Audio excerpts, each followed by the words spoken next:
Fall Guys is the newest ragdoll platforming, competitive survival, colorful, family-friendly, team-based, tournament elimination, physics-based, obstacle-heavy, PvE battle royale, which is, of course, one of the hottest video game genres at the moment. So, as part of my constant struggle to pretend that I have any clue about what's relevant, I thought I'd try making some version of it in Minecraft. Hey guys, it's me, the real Minecraft Steve.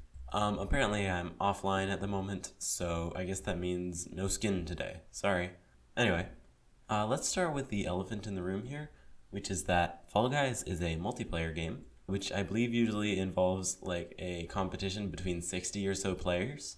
Now, I barely have like 2 friends, so you can forget about having 60 people on here. So what I'm going to do instead is I'm going to try to make this like a solo thing. Specifically, the way I was thinking about having it work was we could have like a set of obstacles at the beginning, right? And there's a timer counting up while you go through those obstacles. And then you get to the end, and it can be like the Hexagon or whatever, the one where you like fall through the floor and you have to survive as long as possible. And so what we could do is we could have the timer count back down once you get to that area. And if you survive until the timer finishes counting back down, you win the game.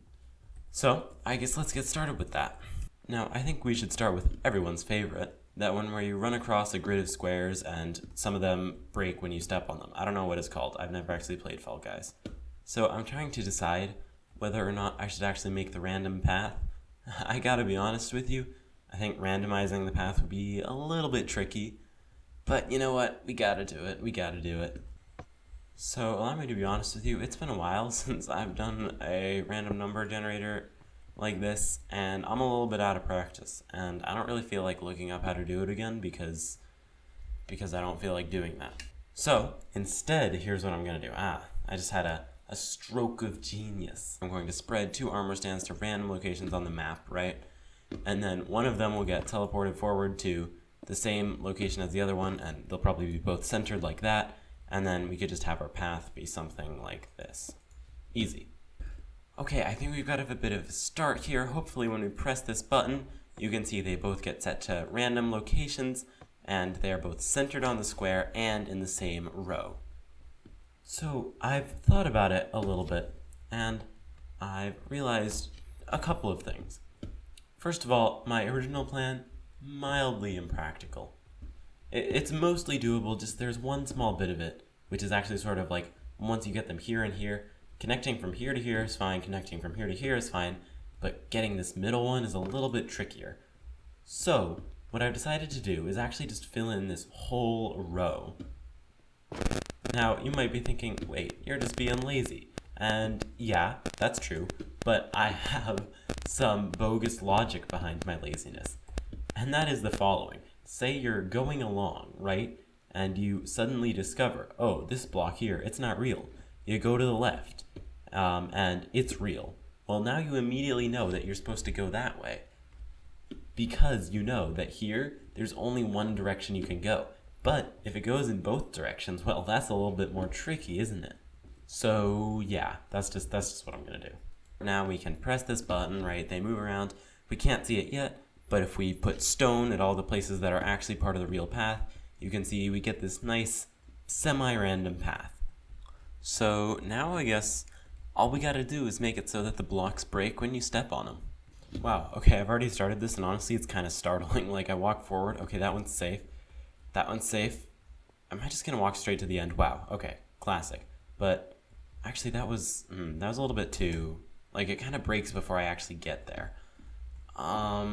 Which is a little bit problematic, so I'm gonna have to fix that up. Alright, I've tweaked it. I did reinstate these stone blocks kind of just hovering here so that I know for now at least where the path is. But now, if you can see, I actually have to get all the way on. Well, no, I didn't quite actually, so if I were to be holding shift, I would stop. Okay, so once again, we gotta tweak it. If we sneak all the way on, yeah, we fall off. And as you can see, finding the real path is rather tricky. Here it is. So if I walk forward, oh, there's the end of that. So I guess now I know it's this way, but I don't know where it is. You get the point. Alrighty, now we've got a nice little starting platform. So that's pretty cool. Anyway, why don't we do that little thing where there's like the gates that slide up and down, you know the one. Alright, you see this here thing? You want to place your bets as to how long it took me to build these little doors? 5 minutes? 3 minutes? Try 30 minutes. Oh my god. The reason for that is because this is actually like a bunch of armor stands with falling blocks and shulkers on top of them so that we can make the movement more smooth. But even so, it should not have taken me that long. I just kept messing up over and over and over again. But thank God, here we are. We're finally done with that. Okay, I'm gonna be honest with you guys. I don't usually bother making backups because I find it more of a pain to like drag a new backup in than to just fix whatever the problem was. But I'm really worried about turning this on because there's a small chance it could break everything. So, okay, it is not breaking everything. Everything is clearly moving way too fast. I think I realize now what I did wrong. Let's turn that off. Okay, well, good news, that was possible to fix without a backup. I think I can probably fix what the problem was right here. And now, oh wait, I gotta move those guys down 1 second. Alright, here's hoping this works this time. Things are moving. Things are going back. They're moving and they're going back. That is what we like to see. What I would be concerned about is that they'd be like slowly migrating upwards or downwards because like I'm accidentally moving them too much in one direction and not enough in the other. But that does not seem to be happening, and it seems to be just going all nice and dandy. So that's the doors. All right. Only took me 40 minutes. So I'm thinking that the next thing I'm going to do is I'm going to make one of those spinny things, like little circles with the spinny guys on them. Spinny. All right. Well, already we seem to have our spinning action performing beautifully. We just got some nice minecarts with blocks on top of them, because for whatever reason, the blocks on top of those minecarts are capable of spinning. So now with our platform fully filled in, I guess it's just a matter of making it actually like whack you, which that's the part that's actually going to be difficult. So here is sort of the question at hand, right? There are a couple of ways that I could do this. Of course, the best way would be actually setting player motion, but for reasons, you cannot actually change the motion of players directly. I'd imagine the closest you could get is having just like a placeholder entity, and when it gets hit, it goes flying in some way, and I get teleported along with it. But honestly, I think that would look like really bumpy. Like it would update 20 times a second, which sounds like a lot, but it's not as much as it sounds like. Now, the other factor to consider is that doing that thing with the motion would be vastly more work than whatever else I would do. But you know what? I think I gotta do it at this point. All right, let's try it now. Maybe we put this armor stand down, right? It gets hit, and it actually just goes flying, and that is oh so satisfying. Oh my goodness. All right, let's see. I do not have this guy invisible yet because I want to make sure I can see what's going on. So as you can see, it is following me around for the time being, and if I go over here when it gets hit, it is hit, but it is not moving for some reason. Okay, here is something really strange. If you look here, it says that the armor stand has a bunch of motion that it clearly doesn't. The problem that it's a marker? Yeah, apparently. Why is that a problem, though? So, in case you don't know, what a marker does is it makes it impossible to break an armor stand, which is really helpful, but for some reason, it makes it impossible for that armor stand to move, evidently.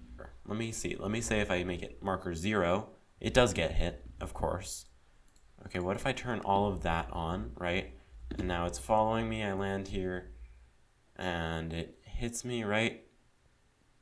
Well, okay, that's a different issue, but it's moving. Yeah, okay. You see that? It is very jerky, like I said it would be. but it is now working.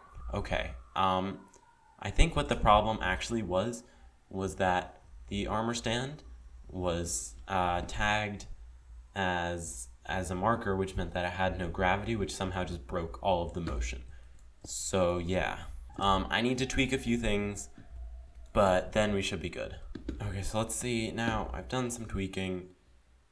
It's still not perfect, but it works. It works well enough as far as I'm concerned. You get a nice little whoop, a nice little bah, and then you're off the edge, and then you die. So that leaves us with just Hexagon, which I kind of think will actually be the easiest one, knock on wood. All right, here we go. I think we got a nice little set of platforms here. So now we just got to make them disappear as you run over them. And the other thing I'm kind of planning to do, because there's, sort of this crucial aspect missing of other players who are messing you up, I'm going to have just a couple of armor stands that are just going to teleport around randomly and destroy the blocks beneath them as well. But before we do that, let's sort of start with the part for the players, because I don't think that should be too hard, honestly.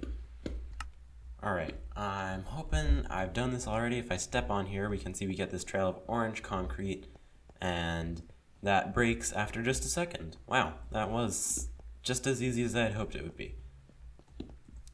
All we're doing here is we check if the block beneath me is gray concrete, and if it is gray concrete, then we summon a nice little armor stand right beneath me, which has a score that is counting up, and once that score reaches 20, it deletes the block beneath it. Easy. So now we can get into the actual bit with the extra guys coming in and deleting stuff. All right, I think this is looking good. We just got the same kind of dealio. Once again, it just summons that armor stand so that we also get this nice orange effect with it. I might make it a little bit faster, honestly. I think it could be a little bit faster. Yeah, I feel like that seems like a better speed. Just make it a little bit more intense, All right, so I'd say that's it for Hexagon. That's working already. I think we just have to throw in the sort of setup and ending for it, we got to make it so that it sets your spawn point on all of these nice little pink checkpoints that I've been setting up. And we need to make it so that it can actually start the game and reset the scoreboard objective that I haven't even made yet. Okay. I believe I've set up sort of the starting and ending thing. It's nothing major. It's just a little title thing that tells you whether you won or lost. But let's see how it's working. So if we press this button, nope, already that is not correct. All right. Allow me to be honest with you. That first trial run did not go according to plan. There were a few more fixes I had to make. But here we go. Maybe if we press it now, you can see instantly our score starts counting up. We once again landed on the right one first try. That happened last time as well, which is really nice. But we're having a tough time getting through that, I guess. So, I don't know, guys. This is why I don't usually do commentary videos, because my commentary leaves a lot to be desired. What I'm trying to say is we're getting our way through the maze. Both times that was the same thing, which is a little bit concerning, but whatever. Here we go. We're moving through. Oh, we did not make that jump. Whatever, it's fine. Here we are with this. Oh man, we actually got hit off. I did not really expect that, I gotta say, but luckily we respawn on our pink platform. By the way, you'll notice this is looking kind of wobbly. It's been doing that. Don't ask, man. Whatever, we jump down here. On the right, the score starts counting down, so we just gotta survive until that reaches 0. So I guess we just run in circles until that happens. Oh god. Yeah, that's what happens in the actual Fall Guys too, or at least that's what happens in the epic YouTube videos that I watch. All right, we're getting close. We're getting close. This is the part where we really hope that my ending system works, because if it doesn't, that's going to be a little bit embarrassing. And we hit 0, we win. We were supposed to get teleported back to the beginning, but honestly, I am fine with this. Alright, well, I believe that's going to do it for this video. I spent a really long time on this. I I got really into it, honestly. I was having a good time, man, and I'm really happy with the way it all turned out. And oh yeah, I almost forgot to mention. This is kind of a big deal, I guess. I'm probably going to be taking a break for a couple of weeks now. I said I was going to do uploads twice a week for the summer. This is going to be coming out on like August 31st, I think, which is unofficially the last day of summer, depending on whom you ask. And I definitely want to continue. I'm not sure. Things are going to be definitely a little bit harder in the fall, but I'm going to try my best to keep up at least weekly uploads. But I think for now, I'm just going to take a little break. So I just want to take this opportunity to say thank you, everyone, so much who's come with me this far. As I'm saying this, I am at 83 subscribers, which is maybe not a lot depending on who you ask, but to me, like, that's more than I ever expected to get. So seriously, thank you so much. But yeah, I guess I'll see you guys in just a couple weeks. Bye.